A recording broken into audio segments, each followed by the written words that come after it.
Baik, bismillahirrahmanirrahim. Assalamualaikum warahmatullahi wabarakatuh.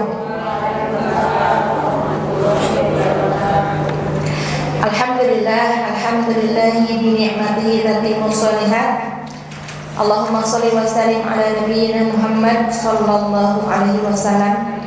Alhamdulillahi bi ni'matihil iman, bi ni'matihit taubat, bi ni'matihi istiqamah.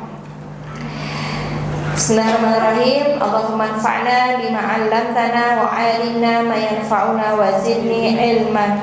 Rabbi zidni ilman warzuqni fahman wa amalan mutaqabbala wa a'udzubika min ilmi la yanfa'. Hadis arba'in. Perhatikan baik-baik. Ya. Di hadis arba'in nomor 33. Ada yang punya bukunya? Kalau punya bukunya, boleh dilihat. Kita bacakan redaksi hadisnya ya. An Abi Abbas, An Ibnu Abbas. Jadi dari siapa? An itu dari Ibnu Abbas. Yang meriwayatkannya adalah Ibnu Abbas. Yang menceritakannya atau dalam bahasa hadis itu perawi. Yang menceritakannya itu Ibnu Abbas. Dan salah satu syarat menjadi perawi itu tidak boleh berbohong. Tidak pernah berdosa dalam seumur hidupnya. Kira-kira kita bakal jadi perawi nggak ya? Kita mah cerita bala-bala di ujung jadi karaoke, ya. Padahal nggak nyeritain itu. Sedangkan para perawi hadis itu harus terkenal atas kejujurannya.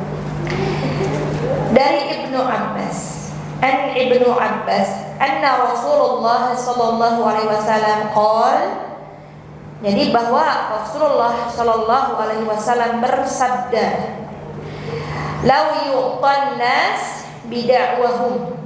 Seandainya manusia diberi apa? Haknya berdasarkan dakwaan mereka, ladda'a rijalun amwala qaumi wa dima'ahum. Niscaya orang-orang akan mengklaim harta dan darah suatu kaum. Kita ulangi. Niscaya orang-orang akan mengklaim harta dan darah suatu kaum. Ya, jadi seandainya manusia itu diberi hak untuk bisa mengklaim gimana Nabi tanpa harus ada bukti, tanpa harus ada sumpah, tanpa harus ada saksi, pasti setiap orang teh akan ngaku-ngaku. Nah, gitu. Paham nggak sampai sini, Ibu? Ya, lanjut. Walakinna nabiyina ta'ala al-mudda'i wal yamina 'alal man angkar. Tetapi bukti itu wajib atas orang yang mengklaim, dan sumpah itu wajib atas pihak yang mengingkari. Paham nggak sampai sini? Seandainya manusia itu diberikan kebebasan untuk mengemukakan haknya, pasti manusia itu akan mengklaim bahwa iman abi, ini nu saya, ini tanah bapak saya, ini bahulah bapak abi di dia.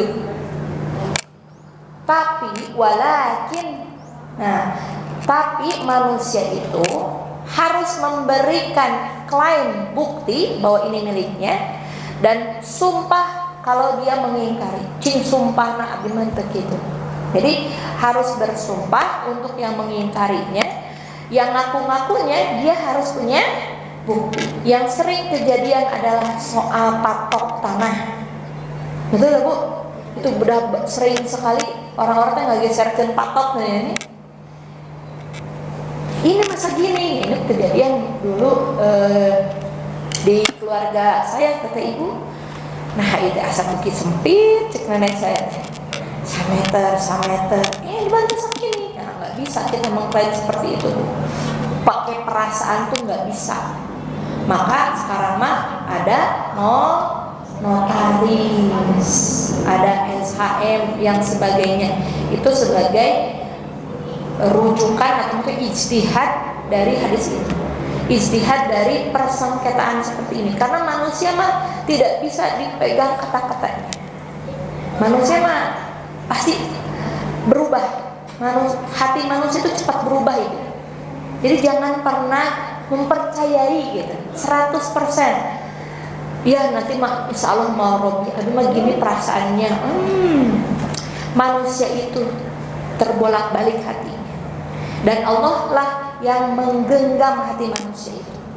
Maka kata Ali bin Abi Thalib, berdasarkan dari perkataan tadi, Allah yang menggenggam hati seorang beriman. Kata Ali bin Abi Thalib, jangan engkau membenci manusia dengan benci sekali, karena suatu saat nanti kamu akan berubah menjadi cinta. Cinta di sini bukan berarti lang cinta yang sebagai pasangan ya. Cinta tuh jadi deket, yang tadinya musuhan tiba-tiba jadi bestie. Kan banyak ibu ya, yang tadinya bestie jadi musuhan, yang tadinya teman dekat jadi musuhan. Kalaupun engkau juga mencintai seorang manusia, jangan terlalu berlebihan. Bisa jadi engkau menjadi benci, pertengahan saja. Dan seseorang itu tidak akan pernah merasakan manisnya keimanan. Jadi iman itu ada rasanya, Bu. Manis rasanya. Manis seperti halnya ketika diuji, rasanya gimana? Peher kan, perih. Tapi kalau diujinya kita punya iman, ketika kita diuji rasanya tuh manis. Walaupun kita sedang diuji, engkau tidak akan pernah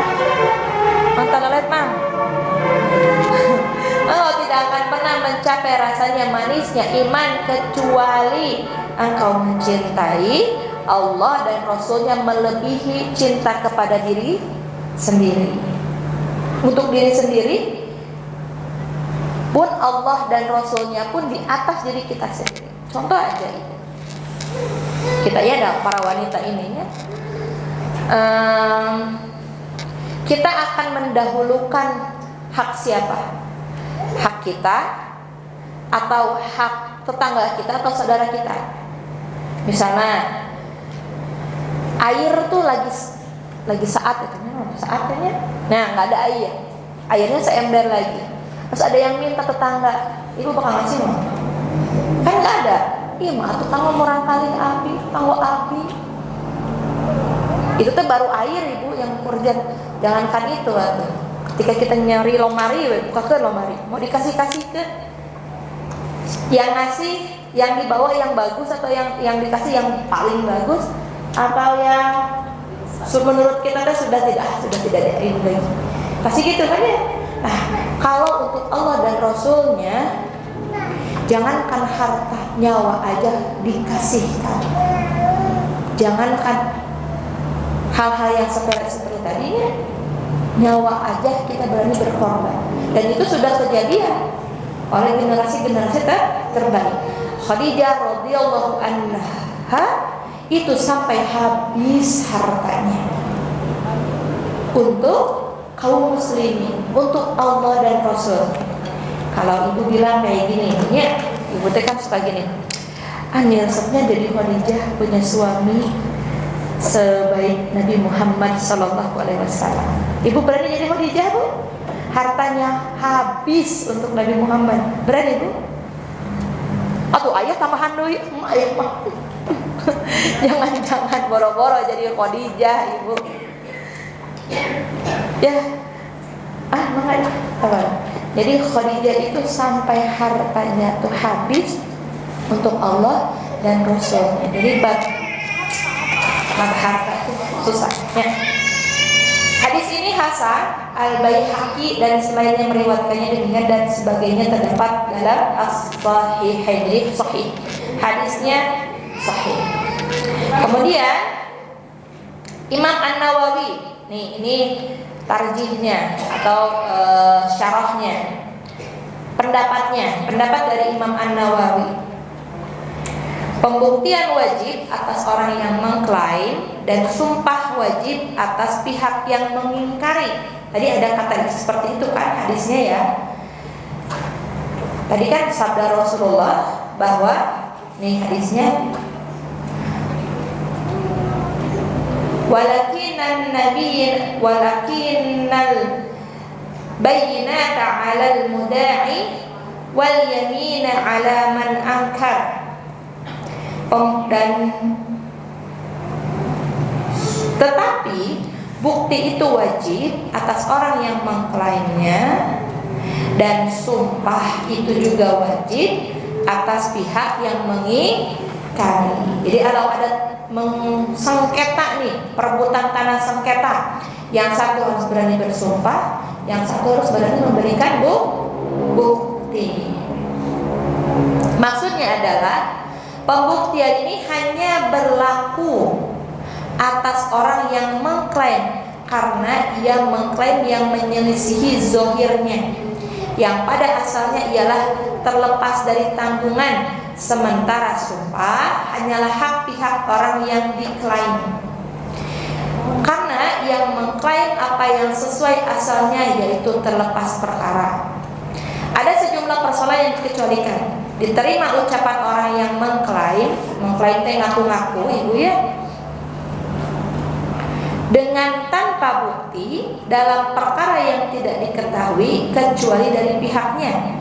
Misalnya, klaim ayah akan hajatnya pada pemberian, klaim orang dungu telah menikah dengan adanya korina, klaim banci sebagai perempuan atau laki-laki, maka ini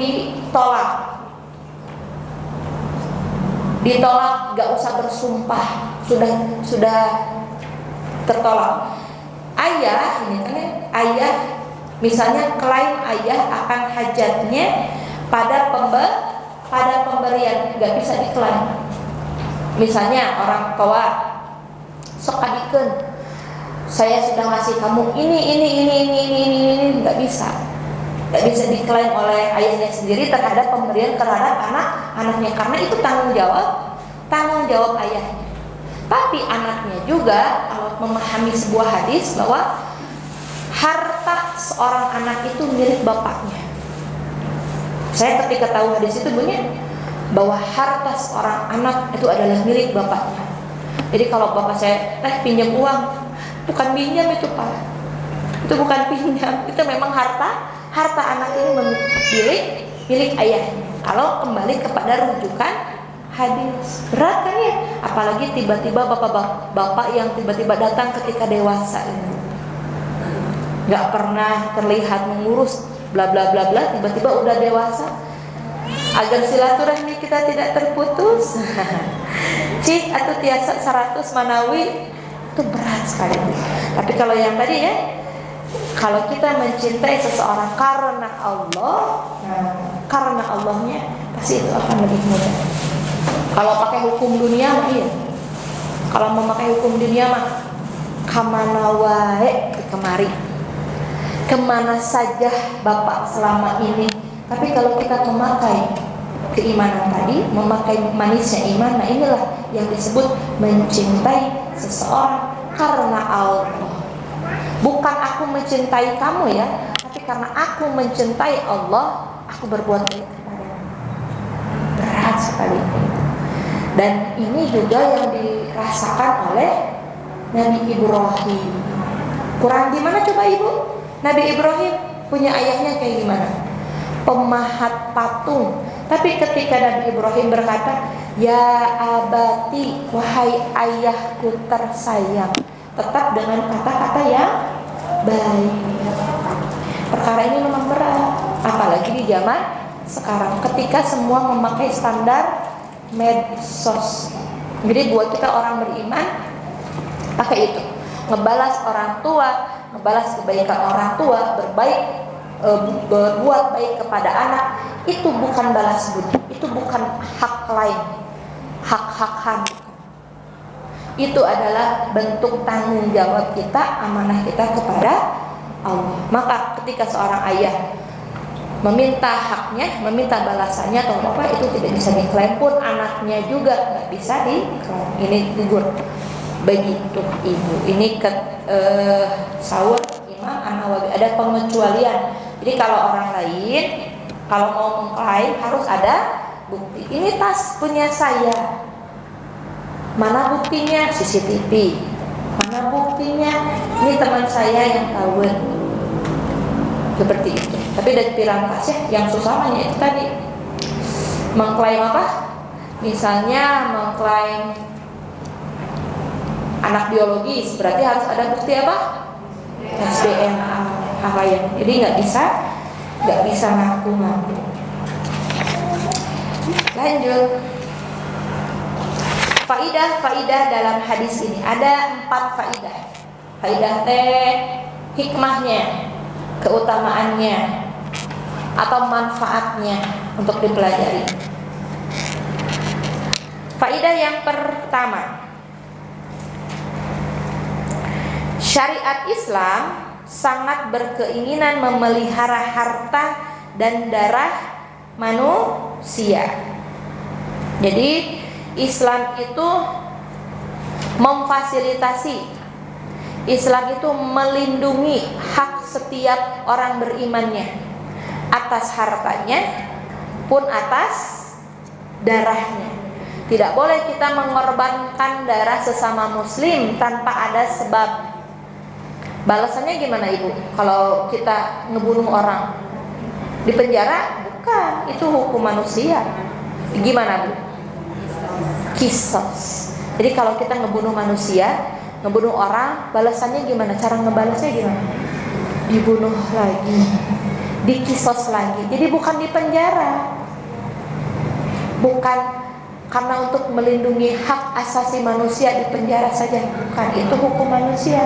Maka setelah memakai hukum manusia ini, berhenti tidak pembunuhan, malah makin banyak karena memakainya ukuran manusia.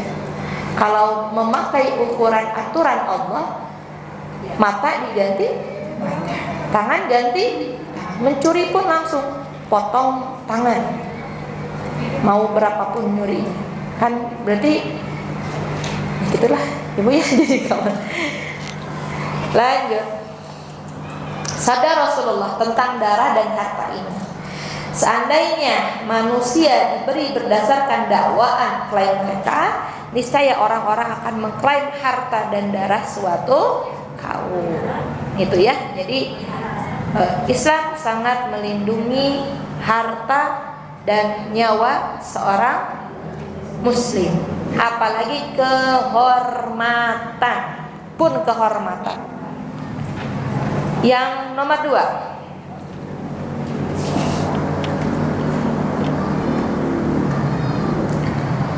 orang yang mengklaim jika mampu mendatangkan bukti atas klaimnya,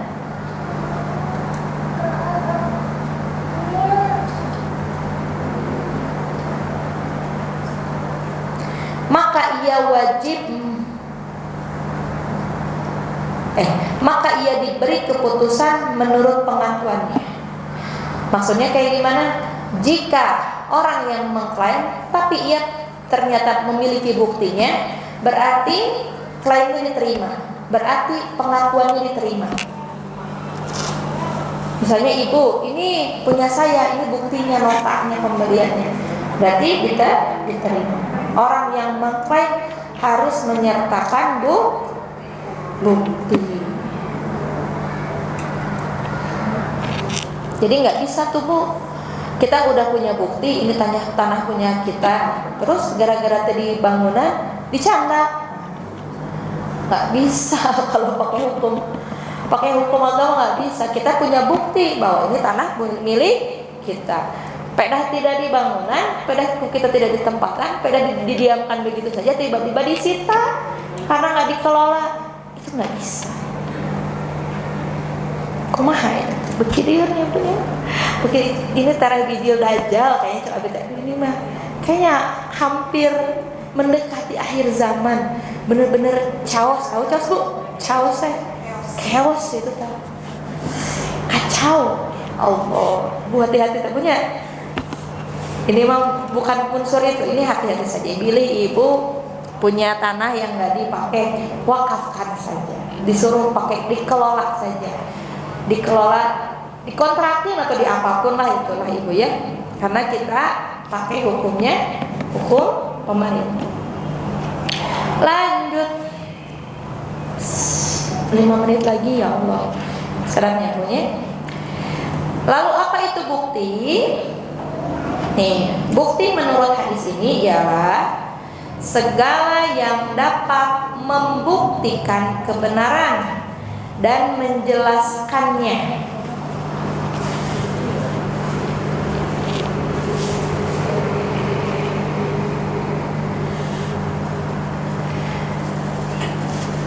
Dan bukti itu habis.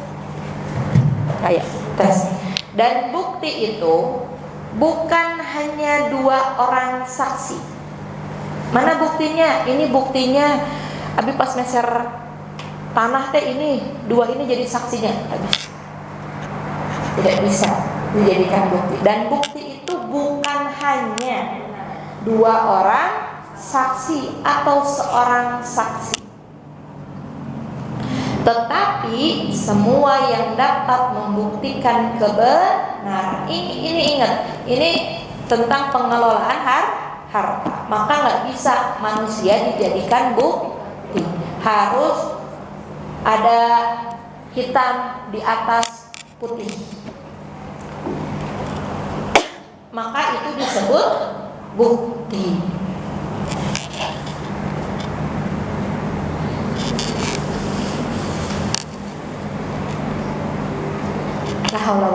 Ini jadi renungannya buat kita sendiri. Kita beli kendaraan,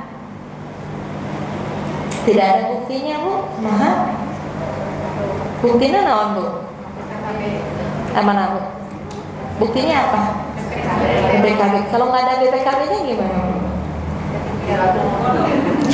Bodoh gitu. Jadi gimana Bu? Kita bisa mengklaim nggak itu punya kita? Kalau suatu saat nanti ada yang ngambil, kita nggak bisa ngeklaim.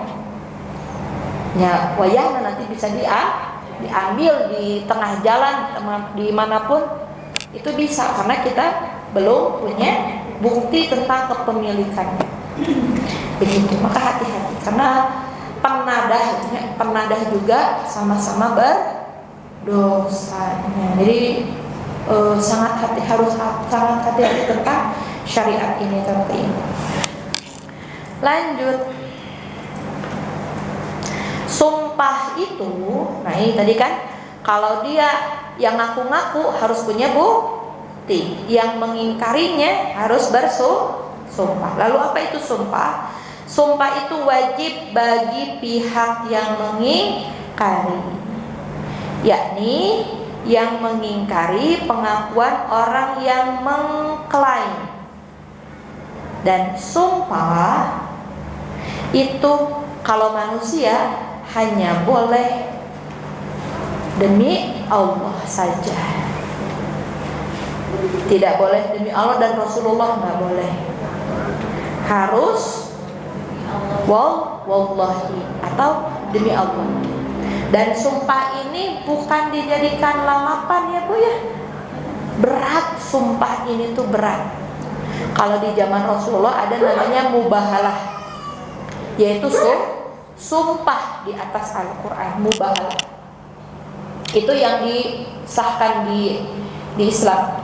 Jadi dulu itu Rasulullah pernah mengajak bermubahalah orang-orang Nasrani, orang-orang ahli kitab. Ayo, kalau kamu tidak percaya saya Nabi, kita bermubahalah saja.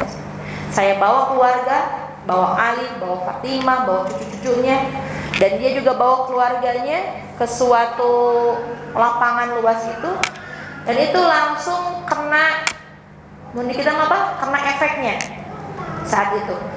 Namun orang-orang Nasrani ini karena orang-orang ahli kitab dan tahu isi kitab Injil, paham apa itu mubahalah. Akhirnya mereka mundur dan mengakui sebagai nabi, namun tidak beriman.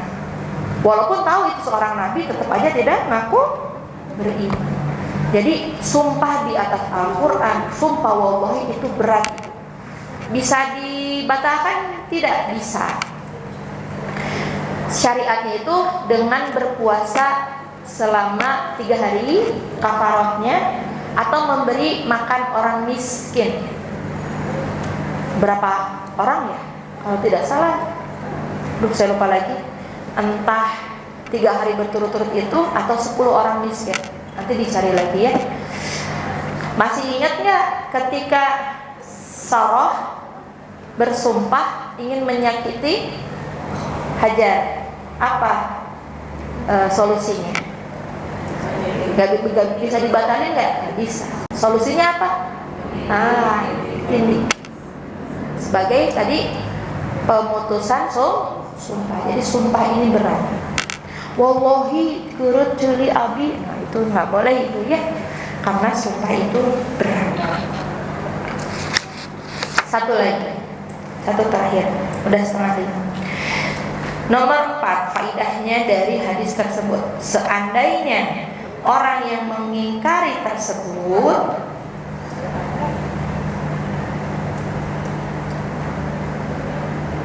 ya, dan mengatakan, seandainya orang yang mengingkari tersebut mengingkari dan mengatakan, aku tidak mau bersumpah.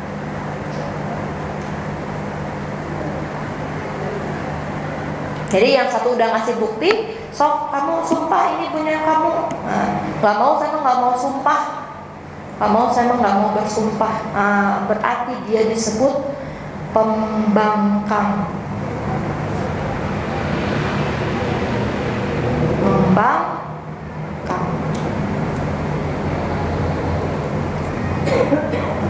Ini artinya jika ia tidak mau bersumpah, berarti ia telah menolak apa yang diwajibkan atasnya. Maka dia tidak bisa mengklaim, atau tadi sumpahnya ditolak. Jadi milik si yang mengklaim tadi. Jadi kalau kita mau mengklaim hak kita, terus kita nggak mau bersumpah, mengingkarinya, berarti tertolak. Harus bersumpah, seperti itu. Namun kebanyakan ya orang-orang sekarang mudah mengatakan sumpah, padahal sumpah itu sangat berat. Mungkin sekarang nggak kelihatan, tapi nanti di akhirat. Seandainya dulu kita pernah bersumpah, kata ibu, bertaubatlah kepada Allah dan mintalah bagaimana ya Allah saya memperbanyak kifaratnya. Tadi kifaratnya apa? Puasa selama 3 hari. Dulu asal teh pernah saya bersumpah tapi bohong sumpah teh saum 3 hari, maka memperbanyak saum ini sunnah ya. Sunnahnya kayak gimana ya? Senin Kamis aja. Dan sunnah ini bisa dirangkap. Kalau kafarat kan jadi wajib, jadi nggak bisa disatukan dengan sunnah seperti itu. Jadi Senin Kamis itu sunnah saum, namun kalau bertepatan dengan Ayyamul Bid, sunnah-sunnah yang lain itu bisa disatukan, pahalanya jadi double. Tapi kalau qodoan atau tadi puasa kifarat tapi disatukan di hari Senin biar dapat pahalanya nggak dapat, tapi bisa sah. Seperti itu. Ada yang mau ditanyakan atau ibu? Sudah jam 4:30 lebih 5 menit. Tidak ada mengenai sumpah ini? Gitu? Alhamdulillahirobbilalamin. Cukup kata ibu semuanya. Tidak ada kuis hanya untuk insya Allah. Bis ibu saya mengubatkan ibu-ibu ya. Tapi jangan lupa nanti yang sudah dijelaskan pasti akan ada diuji. Terus gimana tuh saya mau belajar? Subscribe Kolbi TV. Ini lagi direkam. Jadi semuanya ada materinya di YouTube. Sudah semudah itu, sudah segampang itu, tinggal keresak. tinggal niat, tinggal daek, itu susah banyak. Kita tutup dengan doa kafaratul majlis. Subhanakallahumma rabbana wa bihamdika asyhadu an la ilaha illa anta astaghfiruka wa atubu ilaik.